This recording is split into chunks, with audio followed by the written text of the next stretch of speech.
everything I know. It was like I was there once. Single parents, hate your appearance. Did you struggle to find your place in this world? And the pain spawns all the anger. Hey guys, what is up? Andaull here today, bringing you guys another video. So today this is going to be something kind of different. So instead of doing a cartoon conspiracy, I'm actually going to be doing a cartoon creepypasta. Sorry if I sound a little monotone in this video. I got people upstairs that's sleeping. They're sleeping. It's 4:47 a.m. I'm this kind of person. I stay up late and sleep all day. I'm one of them kind of people. But anyway, this is a cartoon creepypasta, not a cartoon conspiracy. So this is a new series I want to bring to my channel. I want to keep the cartoon conspiracies going, but I also want to have cartoon creepypastas going as well. So this cartoon creepypasta is called Squidwards Suicide, and I'm just gonna read to you off this webpage of what this guy said, and it is pretty long, so it might be a minute, but I'm just gonna read to you what he said, and then that's basically what a creepypasta is. So with that, I hope you guys enjoy this. So I'm gonna go ahead and get right into this. So it says, I just want to start off by saying, if you want an answer at the end, prepare to be disappointed. There just isn't one. I was an intern at Nickelodeon Studios for a year in 2005 for my degree in animation. It wasn't paid, of course, most internships aren't, but it did have some perks beyond education. To adults it might not seem like a big one, but most kids at the time would go crazy over it. Now, since I worked directly with the editors and animators, I got to view the new episodes days before they aired. I'll get right to it without giving too much unnecessary details. They had very recently made the SpongeBob movie, and the entire staff was somewhat sapped of creativity, so it took them longer to start up the season. But the delay lasted longer for more upsetting reasons. There was a problem with the series 4 premiere that set everyone and everything back for several months. Me and 2 interns were in the editing room along with the lead animator and sound editors for their final cut. We received the copy that was supposed to be Fear of a Krabby Patty and gathered around the screen to watch. Now, given that this isn't final yet, animators often put up a mock title card, sort of an inside joke for us, with phony, oftentimes lewd titles such as How Sex Doesn't Work instead of Rockabye Bivolve. When SpongeBob and Patrick adopt a sea scallop, nothing particularly funny, but work-related chuckles. So when we saw the title card Squidward Suicide, we didn't think it more than a morbid joke. One of the interns did a small throat laugh at it. The happy-go-lucky music plays as normal. The story began with Squidward practicing his clarinet, hitting a few sour notes like normal. We hear SpongeBob laughing outside, and Squidward stops, yelling at him to keep it down as he's at a concert that night and needs to practice. SpongeBob says okay and goes to see Sandy with Patrick. The bubbles splash, screens comes up, and we see the ending of Squidward's concert.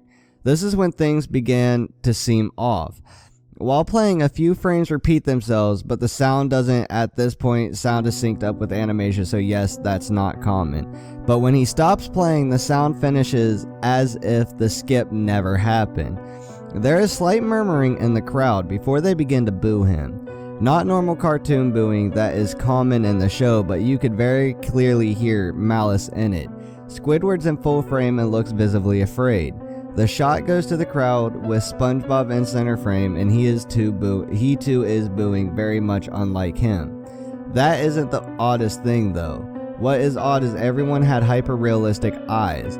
Very detailed, clearly not shots of real people's eyes, but something a bit more real than CGI. The pupils were red. Some of us looked at each other, obviously confused, but since we weren't the writers, we didn't question its appeal to children yet. The shot goes to Squidward sitting on the edge of his bed looking very forlorn. The view out of his porthole window is of a night sky, so it isn't very long after the concert.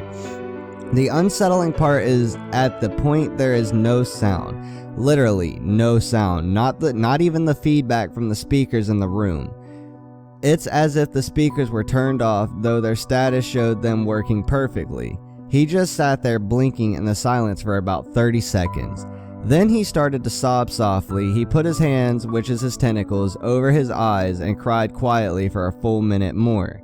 All the while, a sound in the background very slowly growing from nothing to barely audible. It sounded like a slight breeze through a forest.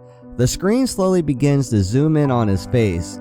By slow, I mean it's only noticeable if you look at shots 10 seconds apart side by side. His sobbing gets louder, more full of hurt and anger. The screen then twitches a bit as if it twisted in on itself for a split second, then back to normal. The wind through the trees sound gets slowly louder and more severe, as if a storm is brewing somewhere. The eerie part is this sound and Squidward's sobbing sounded real, as if the sound wasn't coming from the speakers, but as if the speakers were holes and holes the sound was coming through from the other side. As good as sound as the studio likes to have, they don't purchase the equipment to be that good to produce sound of the quality. Below the sound of the wind and sobbing, very faint something sounded like laughing. It came at odd intervals and never lasted more than a second. So you had a hard time pinning it. We watched this show twice, so pardon me if things sound too specific, but I've had to think about them. After 30 seconds of this, the screen blurred and twitched violently, and something flashed over the screen as if a single frame was replaced. The lead animation editor paused and rewound frame by frame. What we saw was horrible. It was a still photo of a dead child. He couldn't have been more than 6. The face was mangled and bloodied, one eye dangling over his upturned face. Popped. He was naked down to his underwear, his stomach crudely cut open, and his entrails laying beside him. He was laying on some pavement that was probably a road.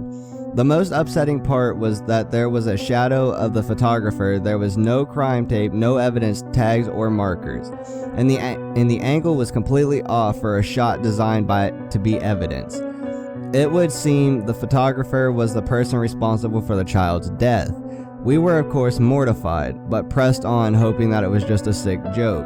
The screen flipped back to Squidward still sobbing louder than before and half body in frame. There was now what appeared to be blood running down his face from his eyes. The blood was also done in hyper-realistic style, looking as if you touched it you'd get blood on your fingers. The wind sounded now as if it were that of a gale blowing through the forest. There were even snapping sounds of branches, the laughing, a deep baritone lasting at longer intervals and coming more frequently. After about 20 seconds, the screen again twisted and showed a single frame photo. The editor was reluctant to go back, we all were, but he knew he had to. This time the photo was that of what appeared to be a little girl, no older than the first child. She was laying on her stomach, her barrettes and a pool of blood next to her. Her left eye was too popped out and popped, naked except for underpants. Her entrails were piled on top of her above another crude cut along her back. Again, the body was on the street and the photographer's shadow was visible, very similar in size and shape to the first. I had to choke back vomit, and one intern, the only female in the room, ran out. The show resumed. About 5 seconds after this second photo played, Squidward went silent, as did all sound, like it was when this scene started. He put his tentacles down, and his eyes were now done in hyperrealism like the others were in the beginning of the episode. They were bleeding, bloodshot, and pulsating. He just stared at the screen as if watching the viewer. After about 10 seconds, he started sobbing, this time not covering his eyes.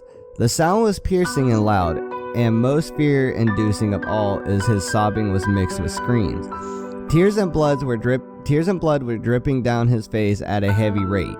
The wind sound came back, and so did the deep voice laughing. And this time the still photo lasted for a good 5 frames. The animator was able to stop it on the 4th and backed up. This time the photo was of a boy about the same age, but this time the scene was different. The entrails were just being pulled out from a stomach wound by a large hand. The right eye popped out and dangling, blood trickling down it. The animator proceeded. It was hard to believe, but the next one was different, but we couldn't tell what. He went on to the next, same thing. He went back to the first and played them quicker, and I lost it. I vomited on the floor, the animating and sound editors gasping at the screen. The 5 frames were not as if they were 5 different photos, they were played out as if they were frames from a video. We saw the hand slowly lift out the guts, we saw the kid's eyes focus on it, we even saw 2 frames of the kids beginning to blink. The lead sound editor told us to stop. He had to call the creator to see this. Mr. Hillenberg arrived within about 15 minutes. He was confused as to why he was called down there, so the editor just continued the episode. Once the few frames were shown, all screaming, all sound again stopped. Squidward was just staring at the viewer, full frame of the face, for about 3 seconds. The shot quickly panned out and that deep voice said, "Do it." And we see in Squidward's hands a shotgun. He immediately puts the gun in his mouth and pulls the trigger. Realistic blood and brain matter splatters the wall behind him and his bed, and he flies back with the force. The last 5 seconds of this episode show his body on the bed, on his side, one eye dangling on what's left of his head above the floor, staring blankly at it. Then the episode ends. Mr. Hillenberg is obviously angry at this. He demanded to know what the heck was going on. Most people left the room at this point, so it was just a handful of us to watch it again. Viewing the episode twice only served to imprint the entirety of it in my mind and caused me horrible nightmares. I'm sorry I stayed. The only theory we could think of was the file was edited by someone in the chain from the drawing studio to here. The CTO was called in to analyze when it happened. The analyst of the file did show it was edited over by a new material. However, the timestamp of it was a mere 24 seconds before we began viewing it. All equipment involved was examined for foreign software and hardware as well as glitches, as if the timestamp may have glitched and showed the wrong time. But everything checked out fine. We don't know what happened, and to this day nobody does. There was an investigation due to the nature of the photos, but nothing came of it. No child scene was identified and no clues were gathered from the data involved, nor physical clues in the photos. I never believed in the unexplainable phenomena before, but now that I have something happen and can't prove anything about it beyond anecdotal evidence, I think twice about things. So that was actually a pretty screwed up creepypasta, guys, but I hope you guys have enjoyed this. If you guys have, be sure to drop me with that like, be sure to hit that subscribe button below, and also comment and tell me what other cartoon creepypastas you guys would like to see, what other cartoon theories you guys would like to see. I think I got Danny Phantom Cartoon Conspiracy coming up soon.